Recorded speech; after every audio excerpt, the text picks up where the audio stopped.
Hello everybody and welcome. So I just wanted to make this video because I think it's really important that in these times we use our voice, and that's why I'm using my voice by making videos like this, speaking about what's happening with our lives right now. And one of the biggest things affecting our life right now is this whole COVID-19, this whole thing of self-quarantine, which is becoming more a quarantine that our governments are imposing on us. And I'm just going to say that this whole COVID-19, I believe it is really suspicious. I believe that it is an excuse for our governments that have been planning this for quite some time to be able to do some really bad things to our citizens so that they can begin to grab more power, begin to control us in more ways than they do now. And I'm telling you that the future that these people want to bring us into is a really bad future, and what they're doing to us right now is pretty terrible. What they've been doing to us for the longest time now is really terrible. It is fraud, it is theft and abuse like you wouldn't believe. And especially in a country like Canada, what their citizens are facing right now with just Canada has too many natural resources, space, and opportunities for it to be hit so hard with the COVID-19 restrictions. This is more a power grab from tyrannical government than it is to protect Canada or anyone around the world.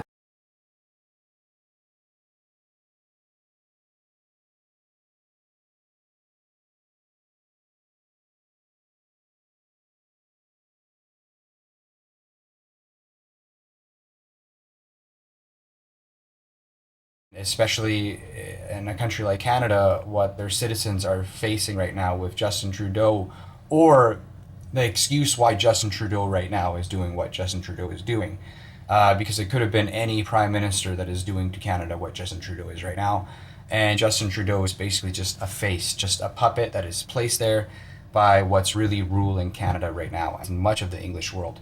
Because it's definitely not prime ministers or presidents. They are all manipulated, and they are all working together in what you would call this new world order or whatnot, which is basically just a giant alliance, people who have goals in common that as well have alliances with other nations, other ethnicities, or the leaders, let's just say, of other nations and ethnicities that as well have the same goals that these people have, the same ambitions that are had over our people of wanting to install what looks like a world communism where we cannot dispute anything our governments do, where our governments work together to sustain this power together, where every single aspect of our privacy is invaded, where every bit of our freedom is manipulated and controlled to the point where we have no freedom.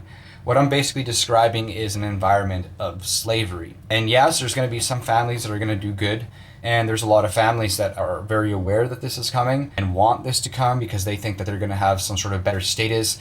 They think that they're going to be property owners, while the rest of the people that are living in apartments and are struggling, are low income, or are in certain trades, are basically going to be brushed aside, and these people are going to be like the overlords of these people that are losing out in their lives, to the point where we're also seeing that a lot of the people that are not going to be doing very well and are going to lose their lives are exactly going to have that. They're going to lose their lives.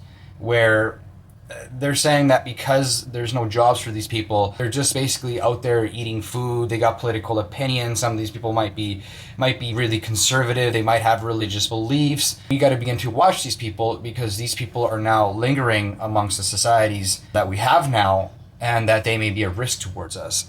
So basically saying that anybody who doesn't agree with these people, anybody who is losing to these people, that they should be removed from society, that they should be prosecuted, that they should be branded, followed, basically removed from our society and be replaced by these people who are for this modern society where we recognize nothing, where we have no normal traditions, we have no good morals, where this LGBT environment, where an automatic acceptance of transgender and such extreme movements that affect our youth sexuality along with our sexuality, because at first it affects us and then it starts dripping down towards our youth. And now they're setting the policies to where this is not going to be a choice that our youth is going to have in the future, that the homosexuality or this LGBT kind of environment is going to be a permanent belief that has to be installed in every single new generation that is going to come.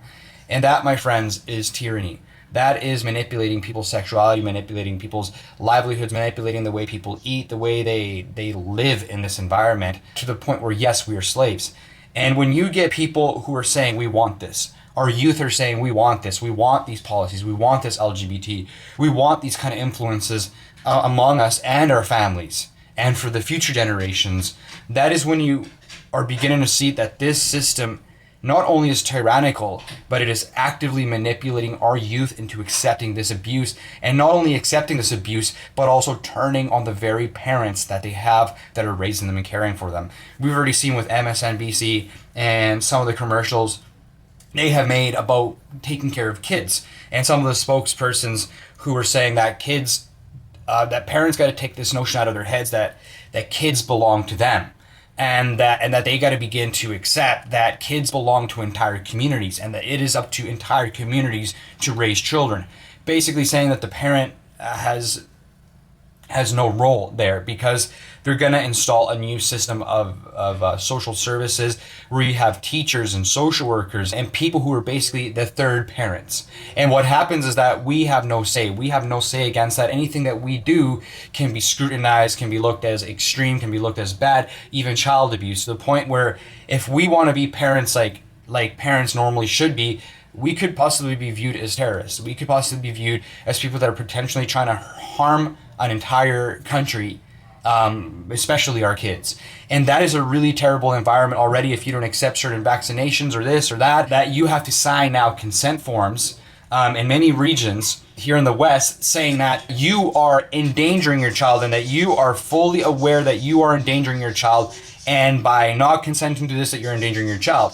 It's just forcing us into this modern environment, and it is really dangerous. And I'm saying that in Canada, Justin Trudeau and what Justin Trudeau is doing in Canada now, banning assault rifles and all that stuff, for me, the gun stuff is not really as big as an issue as how they're convincing us to why they're taking away our freedoms. Guns, I don't believe that the way to defend your freedom is by owning a gun, but if a person wants to own a gun or wants to own a particular kind of gun, that's something they deal with the government.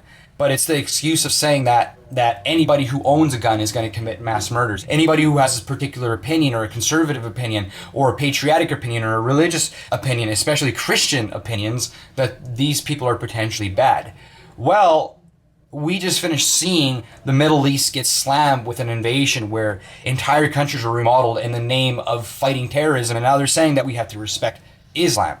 And then they're going after now Christians and people of other beliefs, basically beliefs that go against the morals that these people are trying to install. And the reason why they work very well with Islam is because Islam has really hard beliefs. But once Islam is worked with, or Islam has a little bit of more power, then Islam can work very well with systems that want to impose tyranny.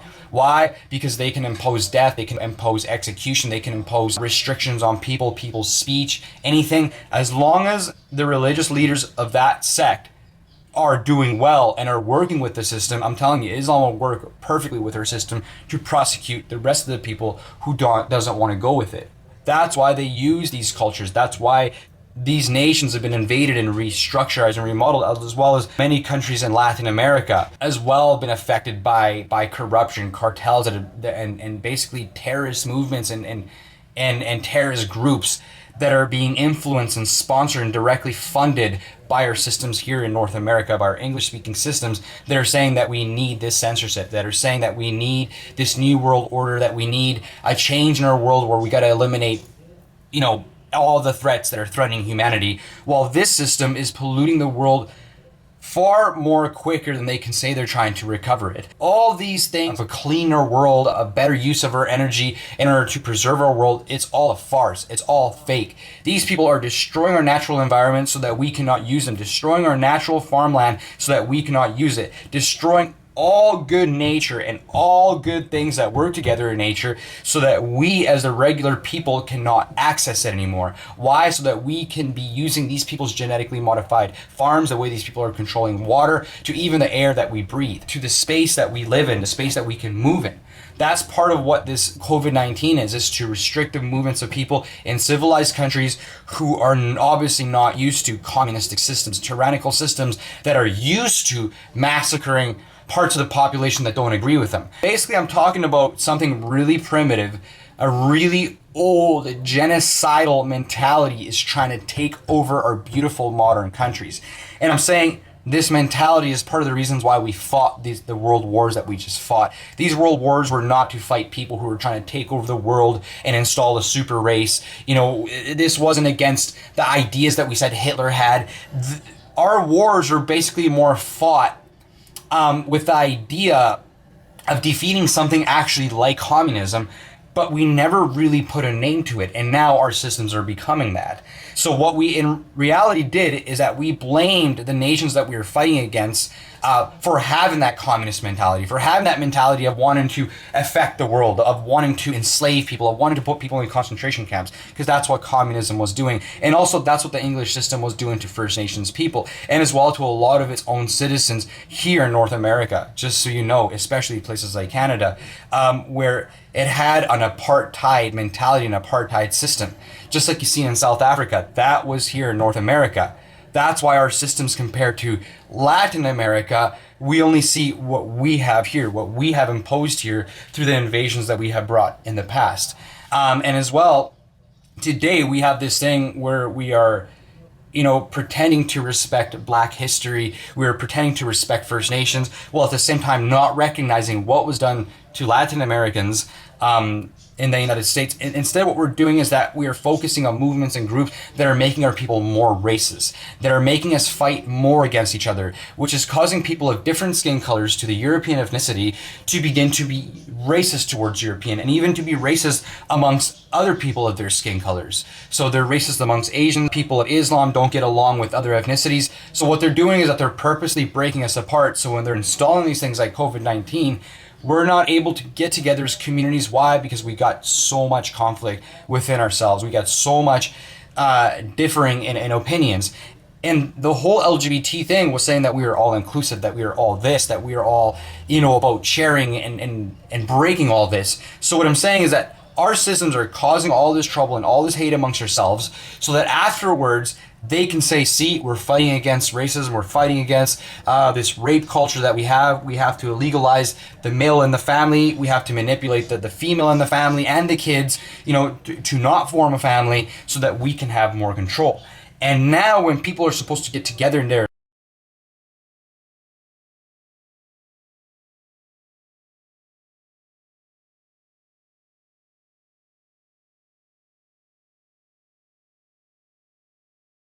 Hello, how may I help you? Yes.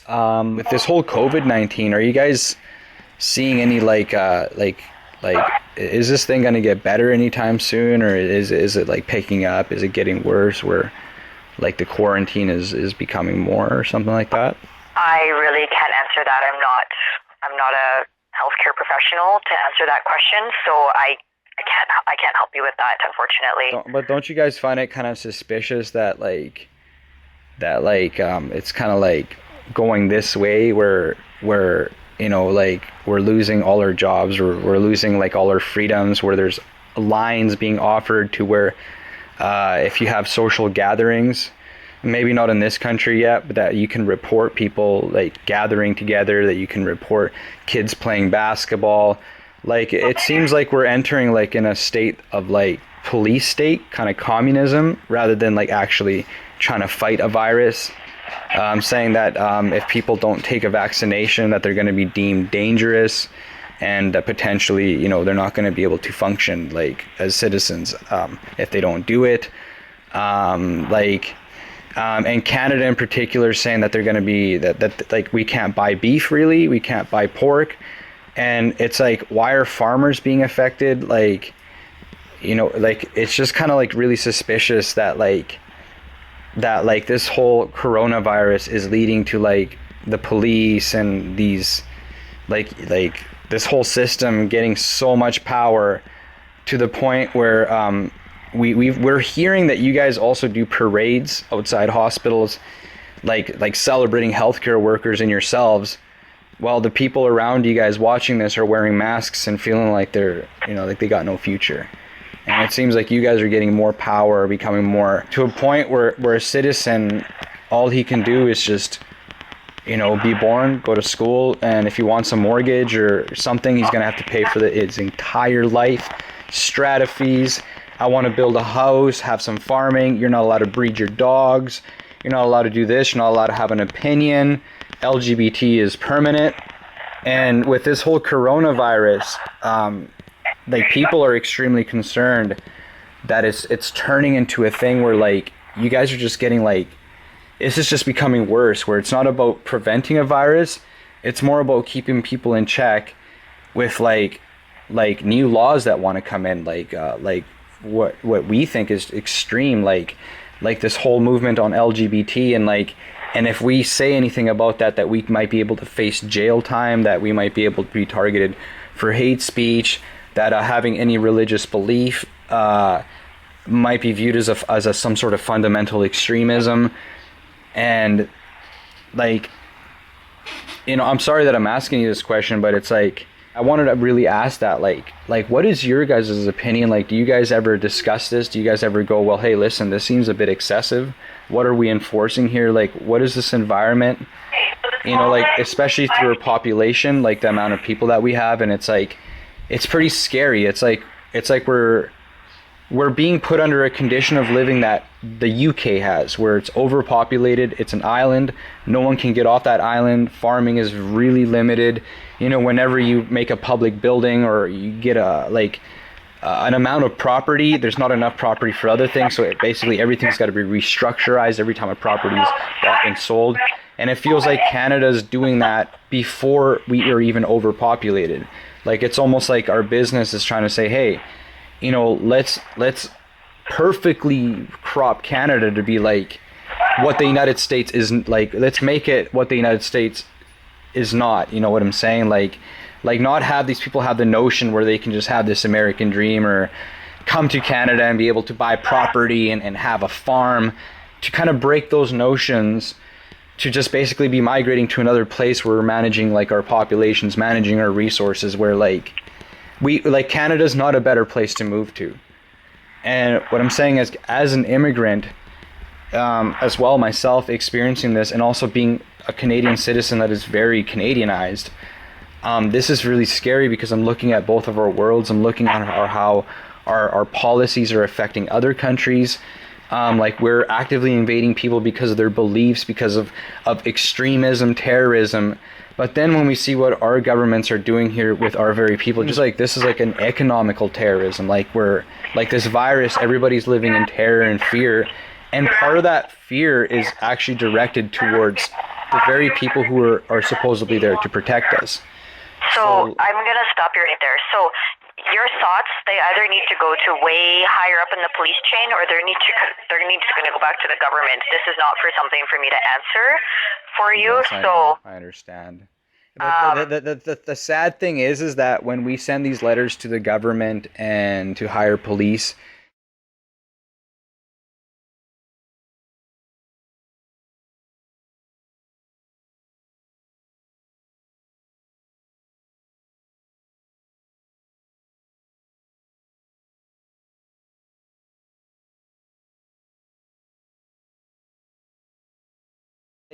what we have to do as citizens, start stimulating thinking amongst the people who are not that high, and using our numbers to begin to truly ask questions so that we can get answers back.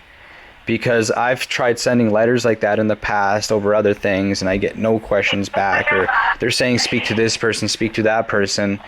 And basically our communities are beginning to be aware that there is no help, that our complaints are more used against us, studied, rather than actually taken into seriousness. And when you actually speak to your community directly, social distancing now is preventing that in a time where we have to actually get together.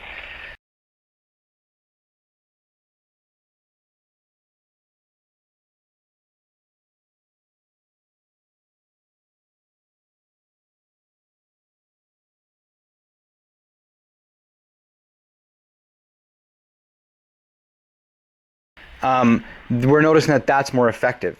Results come in much more faster. People begin to speak to their superiors. They begin to speak to their colleagues, their co-workers, and actually begin to change public opinion to the point where people are asking these as communities. Because these So- individual questions that we're asking, it's... Yeah, and so again, you're not speaking to the right I'm department to this. Yes. So I really have no answer for you. Yes. Okay. Absolutely. So that's okay. I have nothing.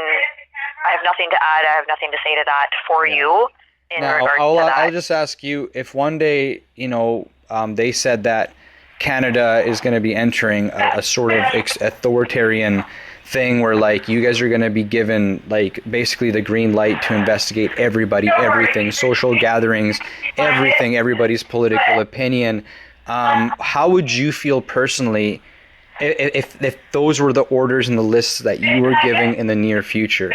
Like, basically to the point where you're like, what, like, I don't trust this myself. And if you say anything again, about I'm not going to give an answer to anything right now. So Absolutely. I just have no answer. This is not.